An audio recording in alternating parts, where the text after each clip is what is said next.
My name is Leo. I'm 31 years old, and until a few months ago, I thought I was on the verge of building the life I always wanted. I had a stable job, a small circle of close friends, and what I thought was a loving fiancée who supported me through thick and thin. Her name is Jessica. To anyone on the outside, we looked like the picture-perfect couple. Engagement photos plastered on social media, weekend trips together, family dinners where she sat at my parents' table like she belonged there. But behind closed doors, there were little things, cracks that only I seemed to notice at first. A sharp comment here, an eye roll there, subtle digs that she would laugh off as jokes. I brushed them aside because I wanted so badly to believe in us. I wanted to believe that after years of struggling to find someone who saw me for me, I had finally found that person. But the truth started bleeding through in ways I couldn't ignore. It wasn't just her getting annoyed if I stayed late at work or the way she'd mock my hobbies when her friends were around. It was something colder, sharper, like she needed me to play a role I didn't even audition for.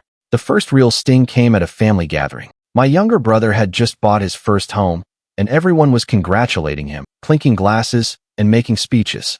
When it came time for me to say something, Jessica chimed in before I could open my mouth. She leaned across the table, smirked, and said, "Don't worry, Leo will get there someday. He's more of a dreamer than a doer." The room chuckled politely, but my mother's eyes darted to mine with a flicker of pity. I felt my throat tighten, but I forced a smile, nodding as if it was just playful banter. Later that night, when I asked Jessica why she said that, she shrugged. "I was just kidding. Don't be so sensitive. They know you're trying." She said it with a tone that made trying sound like failing. From that night on, I noticed more of those little jabs, each one sharper than the last. At her office party, she introduced me to her coworkers with a laugh. "This is Leo. He's still figuring out what he wants to be when he grows up." My jaw clenched, but I shook their hands anyway. On the car ride home, she acted like nothing happened. I started pulling away, but quietly, because I wasn't sure if I was imagining it all or if maybe I was just overreacting. Then one night, my best friend Mark showed me something I couldn't ignore. We were sitting on his couch watching a game when he hesitated, glanced at me, and said, "Leo, there's something you should see." He opened his phone, scrolled, and handed it over. It was Jessica's private group chat with her friends. I don't know how Mark got access. I didn't ask right away, but there it was, in her own words. Message after message where she called me a pathetic nobody, a man with no future, safe but boring. She wrote things like, "At least he's dependable, but I can't imagine bragging about him to anyone important." My stomach dropped as I read, every line cutting deeper. I wanted to throw the phone across the room, to scream, to storm into our apartment and demand answers. But instead, I sat frozen, my hand trembling as I handed the phone back. "You sure this is real?" I asked. Mark nodded, his jaw tight. "I wouldn't show you if it wasn't." That night, lying in bed beside Jessica while she scrolled her phone casually, humming under her breath, I felt like I was next to a stranger. She kissed my shoulder, said goodnight, and I stared at the ceiling, wondering how long she had seen me this way. How long had I been the butt of her jokes, the object of her ridicule, while I poured everything I had into us? I didn't sleep, and by morning, I knew I couldn't let it slide. But I also knew charging at her head-on would get me nowhere. She'd twist it, deny it, maybe even convince me I was imagining things. Jessica had a way of bending the truth until it snapped in her favor. So, I called Mark, my voice low and steady, and asked him a question I never thought I'd ask. "How do you feel about a little role play?" Mark was quiet for a moment, then said, "Tell me what you're thinking." And that was the start. The seed of an idea that would grow into something much bigger, something Jessica would never see coming. The days after I discovered Jessica's messages were some of the hardest I've ever lived through. It's strange how quickly the mind can shift once the illusion is shattered. Every conversation felt loaded, every glance suspicious. I started replaying past events in my head, and suddenly, the puzzle pieces I had ignored for years began snapping into place. For instance, Jessica had always been oddly close with my sister, Megan. At family dinners, the two of them would sit together, whispering and laughing, occasionally glancing at me in a way that made my stomach tighten. I used to brush it off as paranoia, telling myself it was just girl talk. But now, with the knowledge of what Jessica really thought of me, I couldn't shake the suspicion that Megan knew more than she let on. One Saturday afternoon, we were at my parents' house for a barbecue. Everyone was in the backyard chatting, kids running around, drinks flowing. My dad was showing off his new grill, and naturally, The conversation turned to who would host the next family event. Before I could even offer, Jessica chimed in. Oh, definitely not Leah. He still hasn't fixed that old couch in the living room. I'd be embarrassed if people sat on it. Everyone laughed except me. My mother's lips pressed into a thin line, but she stayed silent. I felt heat creeping up my neck. Jessica turned to Megan and smirked. Am I right? He always talks about fixing things, but nothing ever gets done. Megan giggled and clinked her glass against Jessica's. It was subtle, but the favoritism was clear. My sister, who had always been critical of me, seemed to delight in having Jessica as her ally. They built each other up by tearing me down, and I stood there holding a paper plate with a half-eaten burger, trying to pretend it didn't sting. Later that night, as we drove home, I asked Jessica why she said that. She shrugged, not even looking at me. It's true, isn't it? Besides, it was funny. Lighten up, Leo. The casual dismissal, the way she acted like my feelings were insignificant, it cut deeper than the words themselves. But that wasn't the only incident. At her workplace, Jessica started climbing the ladder, earning recognition for her projects. I was proud of her, genuinely. I wanted to celebrate her wins. But instead of sharing them with me in private, she used them as ammunition in public. At a dinner with her colleagues, she raised her glass and said, "To hard work paying off. Some of us actually make things happen." Her coworkers chuckled politely. The worst part was how she manipulated my parents. My mother, despite sensing something was wrong, seemed swayed by Jessica's charm. She's just pushing you to be better. Mom told me once when I confessed how hurtful Jessica's comments were. Sometimes love looks like tough love. No, I thought, this wasn't love. This was belittling, plain and simple. But Jessica had a way of spinning things. If I confronted her, she'd laugh, kiss me on the cheek, and say, "You're overthinking everything again. It's why I worry about you. You take life too seriously." And then she'd turn it back on me, making me feel like the fragile one, the unreasonable one. By this point, Mark and I had already discussed the broad strokes of the plan. He would accidentally bump into Jessica at her favorite cafe near her office, strike up a conversation, and see where things went. I hated that it had come to this, but part of me wanted to see if Jessica would reveal her true colors when tempted. Would she stay loyal? Or would she confirm what I already suspected, that I was nothing more than a placeholder in her eyes? But before Mark could even step in, Jessica gave me another gift-wrapped confirmation. It was at my cousin's engagement party. I was introducing Jessica to a few distant relatives, trying to be polite, when she leaned close to one of them and said, loud enough for me to hear, "I keep telling Leo he needs to be more ambitious. Otherwise, I'll be the only one carrying this relationship." She said it with a laugh, but her eyes flicked toward me with a sharpness I couldn't ignore. That night, lying awake beside her again, I thought about every little slight, every time she had chosen someone else's approval over my dignity. My chest felt heavy, but beneath the weight was something else, something sharper, like steel being forged in fire.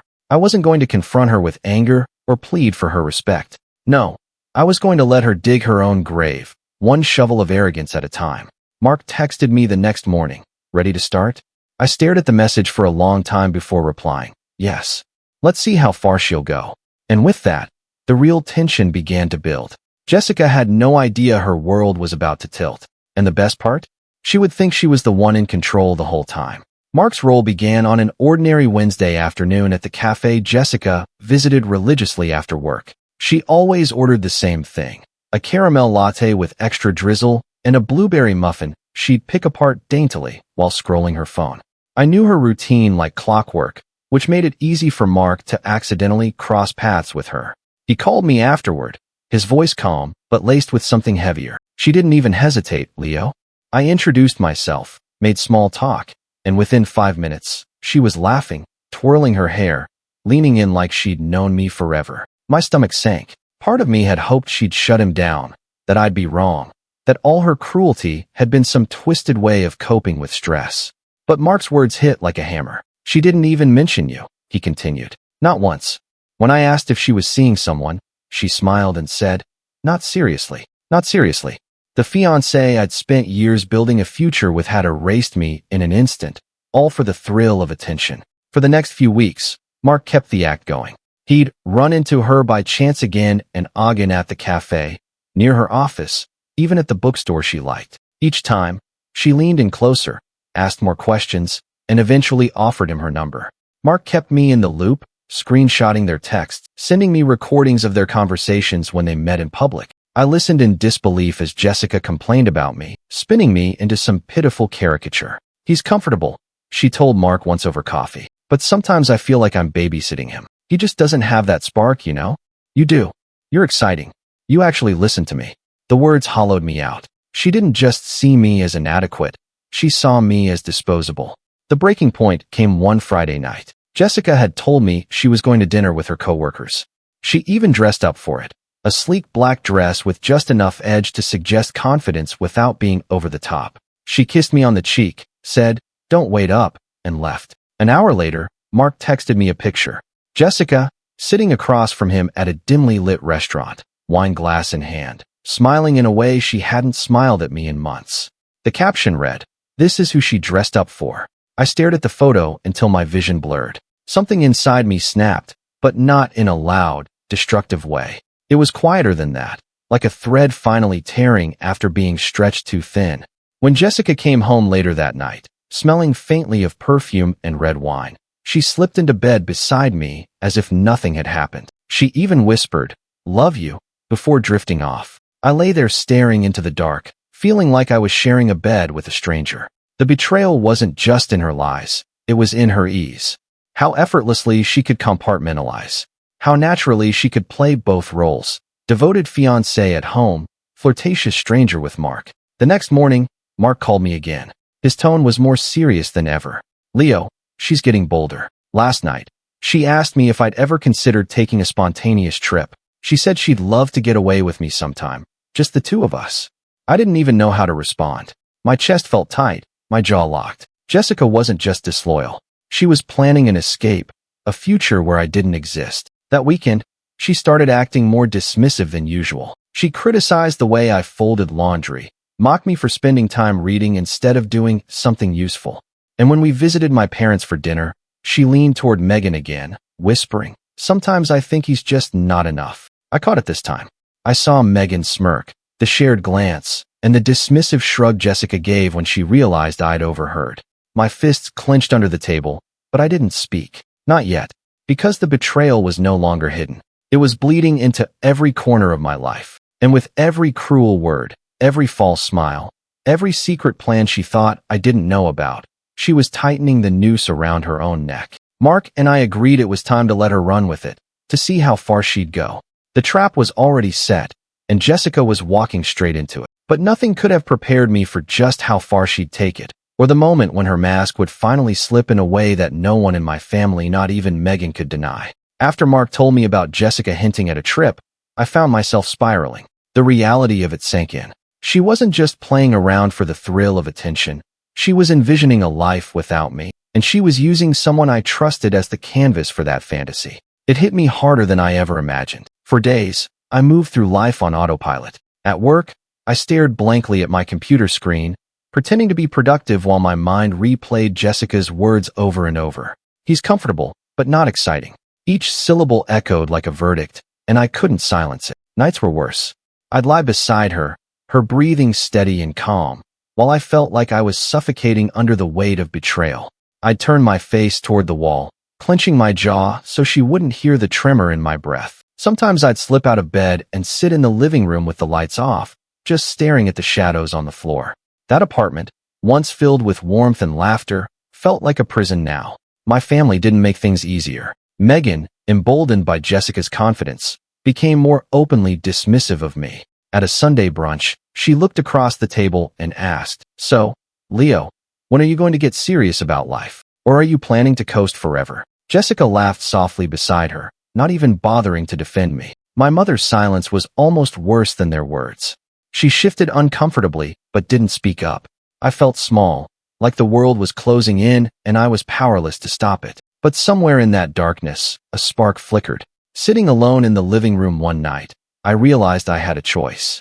I could continue enduring the humiliation, shrinking smaller and smaller until there was nothing left of me, or I could take control. Not through shouting, not through confrontation, but through something far quieter, far more deliberate. Mark and I started meeting in secret more often under the pretense of catching up like old times. But these weren't casual hangouts anymore. They were strategy sessions. He showed me the text Jessica sent him late at night. Long paragraphs about how underappreciated she felt with me, how she longed for a man who truly got her. I read them in silence, the words burning, but I refused to look away. "Are you sure you want to keep seeing this?"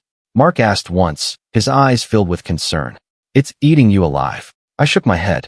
"I need to see it. Every word, every lie.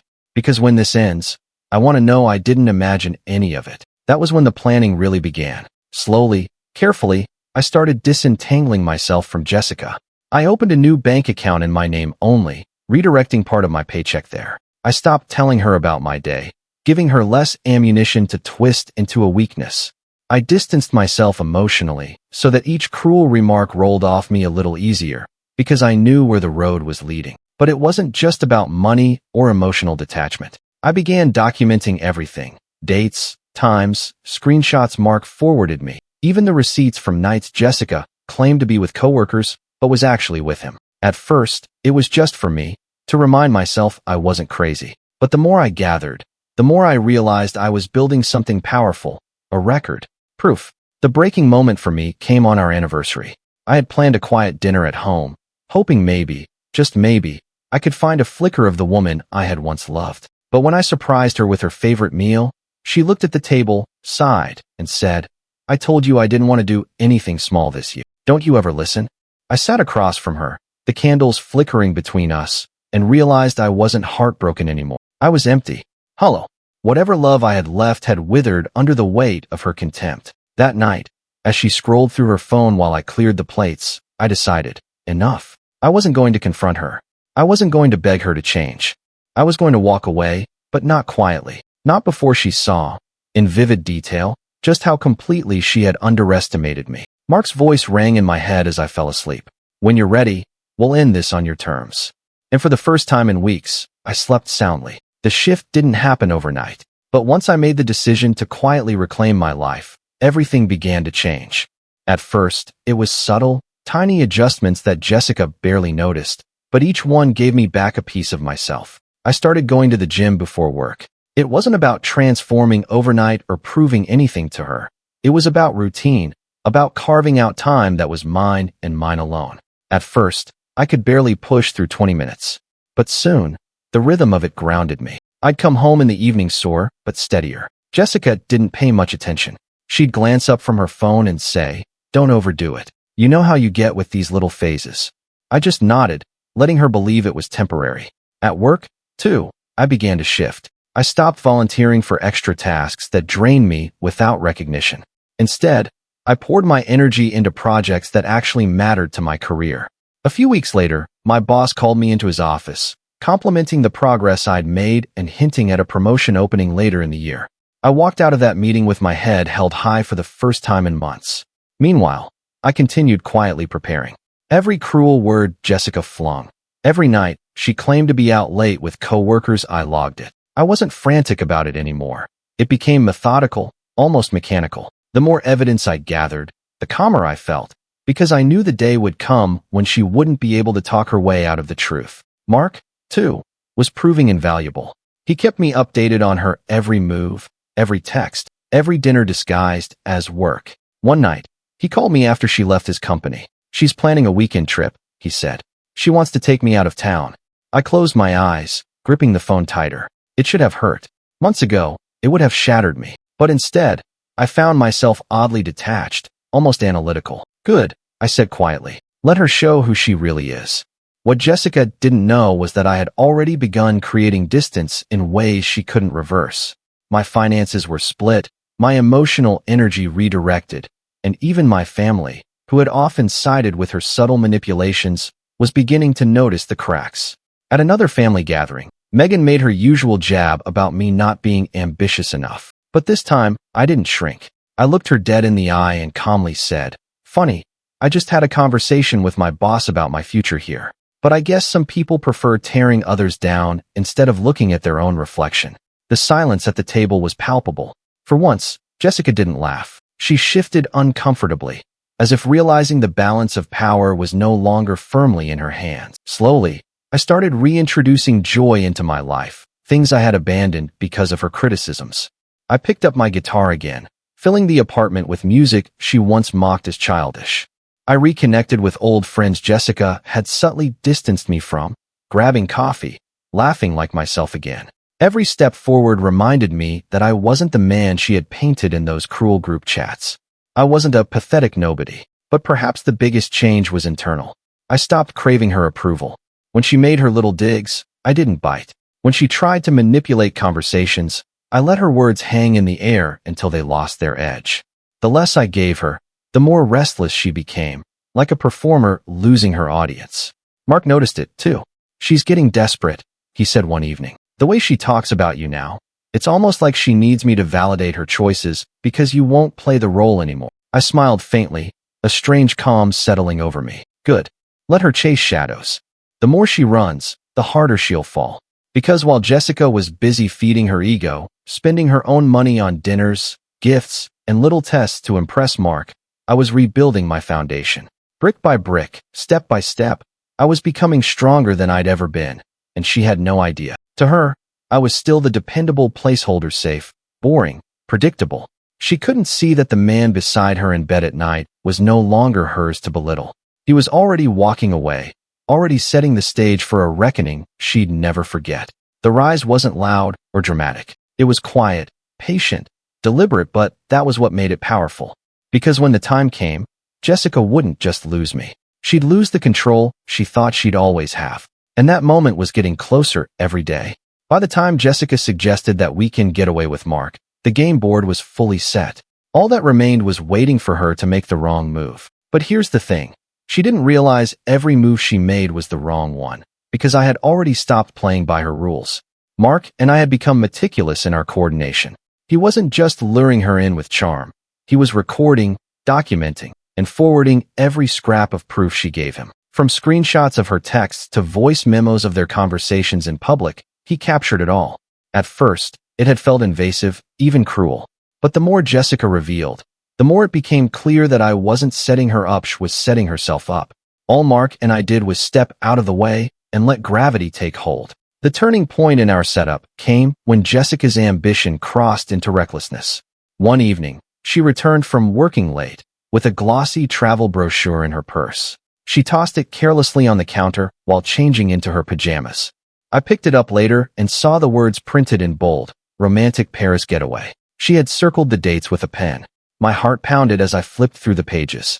She hadn't just been daydreaming. She was planning flights, hotel reservations, even excursions. She was ready to sink thousands into impressing Mark while telling me she was taking on extra shifts. That brochure was the final piece I needed. For months, I'd been quietly saving in my own account, building my independence brick by brick. Now, with Jessica burning through her savings on fantasies, I knew the balance of power had shifted entirely in my favor. The more desperate she became to win Mark's approval, the more she neglected her mask at home. She snapped at me over small things. How I folded towels, how I loaded the dishwasher. She even rolled her eyes when my mother complimented me on a project at work, quickly changing the subject to her own achievements. But I didn't argue anymore. I didn't fight. Instead, I listened, I observed, and I stored everything away, because the quieter I became, the more careless she grew. It was Mark who pointed out the real opportunity. One night, he called me after a dinner with her. "She's talking about you differently now," he said. "Not just to me, but to others. She's painting you as the dead weight in her life, almost like she's preparing a narrative in case things blow up." At first, that thought made my stomach turn. But then it hit me. Her arrogance could be the very tool I used against her. If she wanted to spread stories about me being a pathetic nobody, then the most powerful revenge would be to dismantle that lie publicly, in a way she couldn't wriggle out of. That's when I started compiling the record in earnest. Not just screenshots and recordings, but a timeline. Every cruel remark, every lie, every business dinner, that was really a date with Mark. I organized it neatly, methodically, like a case file. It wasn't just evidence, it was a story. Her story. And when the time came, I'd be the one turning the final page. Meanwhile, my own life continued to rise. That promotion my boss had hinted at, it came through. Suddenly, I had a higher salary, more authority, and a confidence Jessica couldn't quite dismiss. She noticed, of course. One night, she said with a faintly mocking tone, "Look at you, moving up in the world. Guess you're not as hopeless as I thought." But there was an edge in her voice, a flicker of unease, like she realized the script was slipping out of her hand. The most useful thing I learned through all of this wasn't just about Jessica, it was about myself. I discovered that silence could be sharper than any confrontation, that patience could dismantle arrogance better than shouting ever could, and that when you stop chasing someone's approval, their power over you evaporates. Jessica didn't know it, but her Paris trip wasn't going to be a romantic escape. It was going to be the stage where her entire double life collapsed around her. Mark and I had already discussed how to bring it all crashing down. The only question left was timing, and I intended to choose it perfectly. When she least expected it, when her confidence was at its highest, that was when the fall would be greatest. And she was already climbing higher, blind to the fact that the ground beneath her had been cut away, piece by piece. The weekend Jessica had circled in that glossy Paris brochure arrived quicker than I expected. She was electric with anticipation in the days leading up to it, humming while she packed, checking her phone constantly, sneaking in little smiles whenever she thought I wasn't watching. To me, those smiles were confirmation. She believed she was untouchable. She told me she had a work retreat in another city, 3 days long, all expenses paid. I nodded, offered her a kiss on the cheek, and wished her luck. She kissed me back absent-mindedly, already halfway out the door. Of course, I knew where she was really going. Mark had kept me in the loop. She'd booked 2 tickets to Paris's and his. She had insisted on paying, trying to impress him with her independence. She'd been draining her own savings, piling expense on expense, convinced this was the start of her new life. But Paris wasn't going to be the fairy tale she imagined. Mark played his part perfectly. At the airport, just before boarding, he kept her talking, kept her distracted until her phone buzzed. She pulled it out, expecting another one of his teasing messages. Instead, she froze. Her face drained of color. It was a picture, a simple one. Me and Mark sitting side by side on his couch, both smiling at the camera, my arm draped casually on the backrest. His caption beneath it read, "Guess you've been dating us both all along." Mark told me later the way she looked at him was almost comical, mouth open, eyes wide, a little tremor in her hands. She stammered, "What? What is this?" But Mark just smiled coolly, pocketed his phone, and said, "You might want to talk to Leo about that." She never got on that plane. While she scrambled, I was at home, my timeline of her betrayal neatly organized in a folder on my laptop. Screenshots, audio clips, photos of receipts, all of it lined up in order. I didn't plan on sending it to her friends or blasting it online. That wasn't my style. But I wanted her to see, in black and white, just how thoroughly she had destroyed the version of herself she pretended to be. That night, she showed up at our apartment around midnight. I heard the frantic knocking before I saw her through the peephole. I didn't open it. Instead, I slid an envelope under the door. Inside were printed screenshots of her messages to Mark, her own words calling me a pathetic nobody, her promises of Paris, her jokes about me being safe but boring. On top of the stack, I had written in my calmest handwriting, "You don't need to explain. You already did." I heard her gasp, then a choked sob. She knocked harder, her voice rising. "Leo, please don't do this. I can fix it." But I didn't answer. I sat on the couch in the dark, listening to her cries fade into the night. The power dynamic had shifted entirely. She was the one on the outside now, desperate, powerless, begging for scraps of forgiveness I had no intention of giving. It was quiet revenge, but it was sharp. She hadn't just been exposed to me. She'd been exposed to herself. And the weight of that realization crushed her more than any shouting match ever could. Mark texted me later. "She's panicking. She knows it's over. You okay?" I stared at the message for a long time before replying. Better than I've been in months. Because revenge wasn't about humiliating her in front of the world. It was about reclaiming myself. And now, finally, I had. But that wasn't the end. Because Jessica wasn't the kind of person to accept defeat gracefully. And what came next, the fallout would be louder, messier, and more revealing than anything I could have orchestrated. The night Jessica stood outside my door sobbing was just the beginning of her unraveling. Over the next few weeks, the fallout spread like cracks through glass. She went from fiery indignation to desperate apologies to sudden outbursts of anger, sometimes all within the span of a single phone call. At first, she tried to paint herself as the victim. She showed up at my parents' house uninvited, sitting at the kitchen table with red-rimmed eyes, telling them I had misunderstood everything. She begged my mother to talk to me, swearing it was just harmless flirting and that she had never meant to hurt me. My mother listened quietly, her face unreadable, before finally saying, "Jessica, I've seen the proof. You don't get to twist this into Leo's fault." That was the last time Jessica stepped foot in their home. Megan, however, reacted differently. My sister had always been quick to judge me, and for a moment, I half expected her to side with Jessica. But when the full scope of Jessica's betrayal came out, the text, the Paris trip, the recordings Mark had quietly collected, even Megan couldn't spin it. I'll never forget the look on her face, equal parts shock and shame, when she realized the person she'd aligned herself with had been mocking me all along. For once, she had no sharp remark, no smug laughter, just silence. Meanwhile, Jessica's professional life began to crumble, too. Mark had been cautious about keeping their interactions public, so there were plenty of witnesses who'd seen her cozying up to him while flashing the engagement ring I had bought. Word trickled back to her office. Whispers spread. Clients raised eyebrows. She tried to maintain her polished image, but colleagues noticed the cracks, the strained smiles, the distracted meetings, the tension she carried like a second skin. Her reputation, the very thing she prized most, began slipping through her fingers.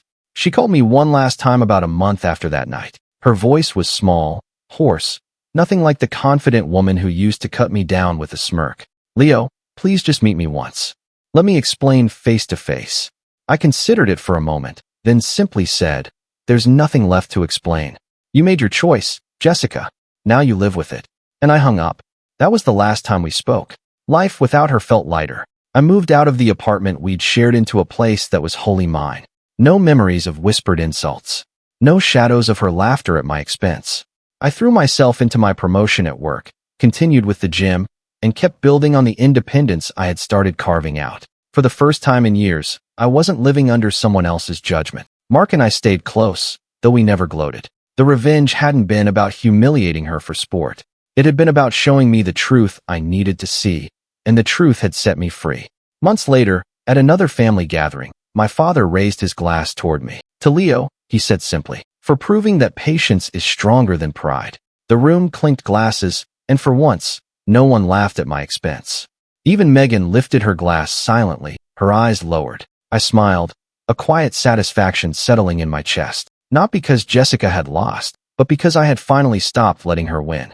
As I left that night, walking into the cool air, I thought about the last words I had written on that note I slipped under the door. The words that ended everything. "You don't need to explain. You already did." And for the first time in a long time, I felt like those words didn't just belong to Jessica. They belonged to me, too. Because my life, my choices, my dignity, they no longer needed explaining. They were mine. The door had closed on Jessica, and with it, the chapter of being her pathetic nobody. Now, finally, I was somebody on my own.